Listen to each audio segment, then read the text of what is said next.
Après l'introduction, première vidéo, les forges de Montaterre. Vous le savez déjà, Montaterre, monde ad terram, la montagne près du terrain.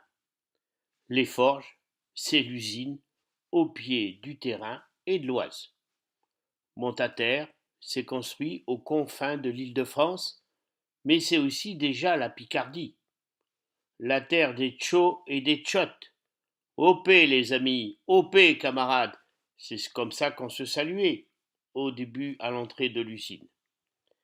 À 20 kilomètres, nous sommes déjà au cœur des terres picardes, mais à 60 kilomètres aussi de Paris, c'est Montaterre. Très vite, au début du 19e siècle, ce petit bourg, ce petit village, a tiré parti de cet emplacement unique pour développer des activités industrielles. 1807, la famille Prère installe un atelier de barre de fer. 1811, un polytechnicien, Georges Dufaux, installe un petit laminoir d'essai pour l'étirage du fer, complété d'un four pour raffiner la houille. La flamme chauffe en même temps un four de cémentation pour l'acier. C'est l'usine de fabrication de fer en barre et c'est déjà le début de vocation de ce que seront plus tard les forges de Montaterre.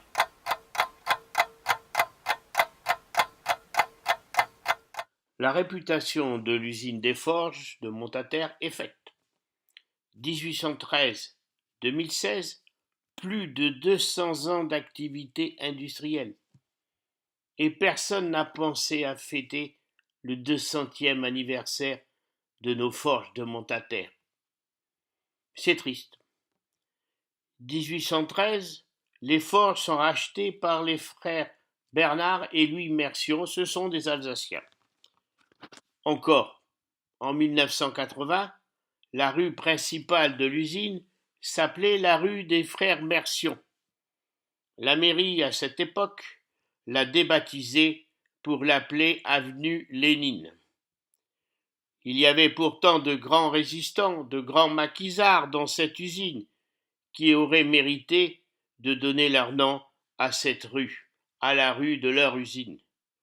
Mercion, comme les leaders ouvriers, font partie de notre patrimoine industriel et national. C'est notre histoire. Lénine, c'est pas notre histoire.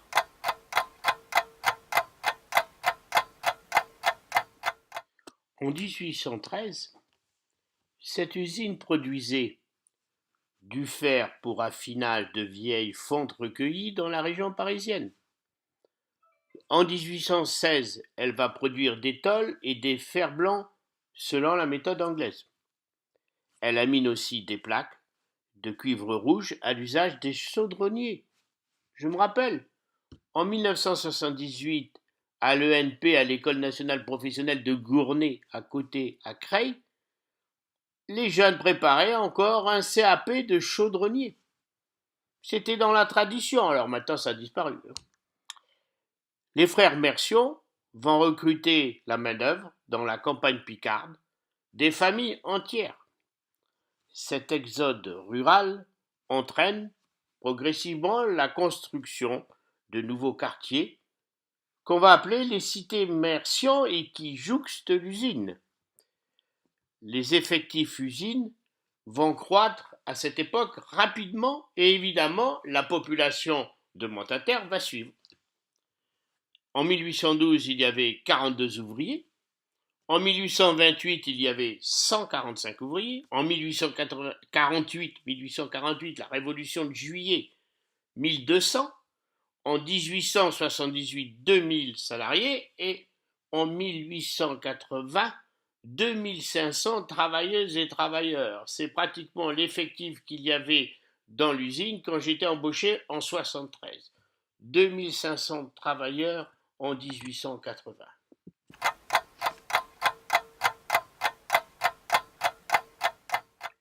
En 1840, Louis Mercion crée la Société anonyme des forges et fonderies de Montaterre. Le siège sera à Paris. Jusqu'en 1880, la famille Mercian contrôlera le capital de la société et sera présente au conseil d'administration jusqu'en 1929. Comme je l'ai dit tout à l'heure, la population suit le rythme de la croissance des effectifs de l'usine. 1836, 1180 habitants à Montataire. 1846, 2226 habitants. 1866, 4480 et 1880, 5801 habitants et habitants. Cette croissance sera rythmée par des luttes ouvrières et aussi de grandes grèves. Les camarades de la section des forges, ils n'ont pas traîné à cette époque, ils ont déjà fait grève même avant que les syndicats soient légalisés. Février 1848, la Révolution débouche sur la proclamation de la Deuxième République. 15 janvier 1849, ça ne traîne pas, une grève longue éclate pour les salaires à l'usine, aux forges de Montataire. Fin 1849, la Deuxième République, face aux montées des grèves et des luttes, interdit à nouveau le droit de grève. Cela n'empêchera pas les ouvriers des forges de Montataire de continuer à lutter, même si le patron de l'époque va développer un certain paternalisme.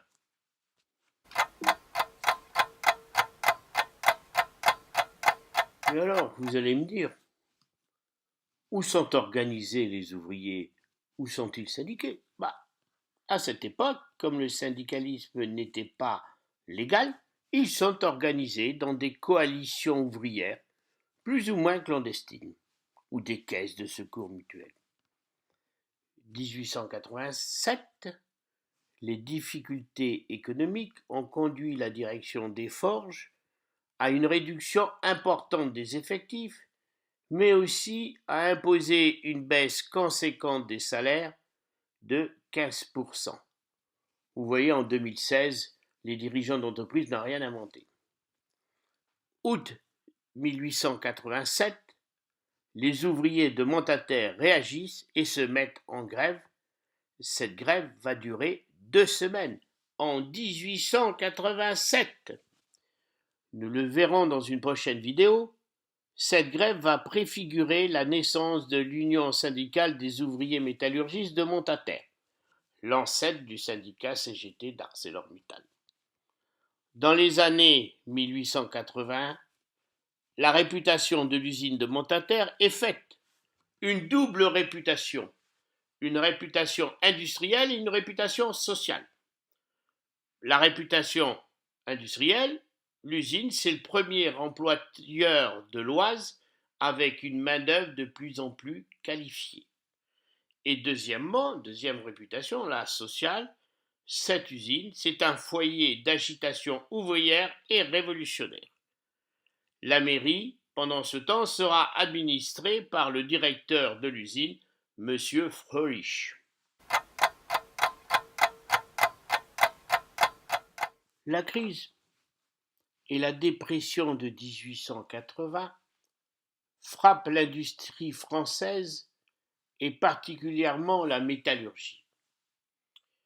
Les ouvriers constitueront une force d'opposition à une république qu'ils jugeront trop bourgeoise. N'oubliez pas, la révolution de 1789 n'est toujours pas achevée. Regardez du côté de Gracchus Babeuf. Mais ça, c'est une autre histoire. C'est dans cette période que va se développer le syndicalisme révolutionnaire, avec des actions même violentes, visant à renverser le pouvoir, le système capitaliste, comme on disait à l'époque. L'apparition du chemin de fer entraînera l'implantation de nouvelles usines dans le bassin, dans la région. La main-d'œuvre est ainsi mise en concurrence, au grand désespoir des chefs d'entreprise, des patrons. Il sera donc nécessaire pour eux de la fidéliser. Ainsi, à partir de 1880, va se développer une forme de paternalisme avec l'école des frères maristes, La chapelle dans la cour de l'usine, je l'ai vue, elle était encore en 1974, cette chapelle. Elle a été rasée pour faire le CED. Mais aussi les premières écoles maternelles. 1870, c'est les premières constructions ouvrières. 1875, construction d'une cantine, mais aussi de magasins, d'épiceries, de boucheries. Tout était là pour, rendre plus disponibles et fidéliser les ouvriers à cette usine, aux forges de Montataire, à l'usine des frères Mercier. Début des années 1900, les forges de Montataire continuent à se transformer. En 1900, le fer y est totalement abandonné. 14 des 24 fours à Pödler sont abandonnés. On passe à la production d'acier avec 3 fours Martin.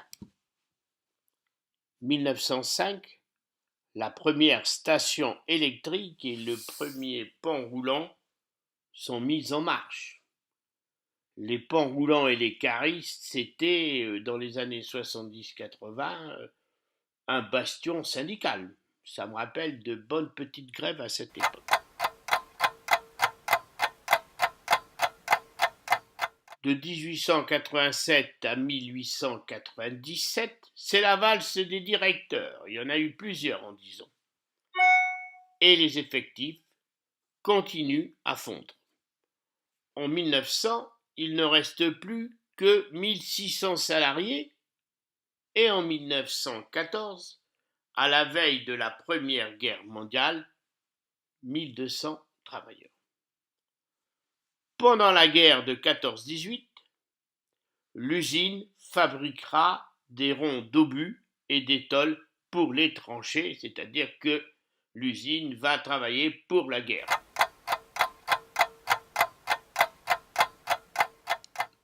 1923, les banques entrent dans le capital de la société. On va sortir du capital industriel. 1929, elle fusionne avec la Société des laminoirs de la Sambre pour former la Société anonyme des hauts fourneaux et laminoirs de Montataire et Sambre. 1931, c'est la modernisation du site qui continue avec une nouvelle centrale électrique, un nouveau laminoir et des ateliers de galvanisation. 1933, la crise entraîne l'absorption par la société des forges et aciéries du Nord et de l'Est. 1948, c'est la mise en commun des moyens de production avec la société de Nain en Zin et les forges de Montataire deviennent enfin Usinor.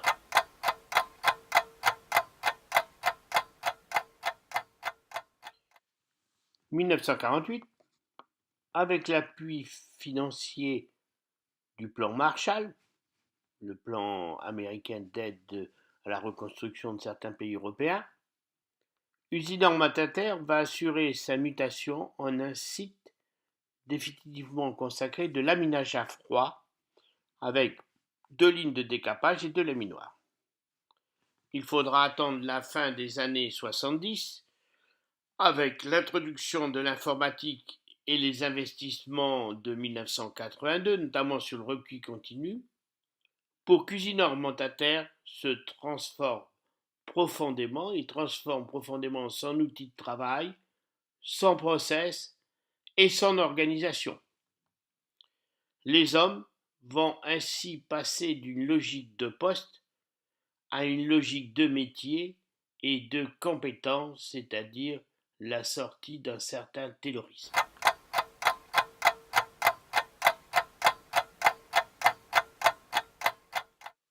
Merci, j'espère que ça vous a plu et rendez-vous à la vidéo suivante qui va traiter de la naissance du syndicalisme et de la CGT des Forges à Montataire. Merci.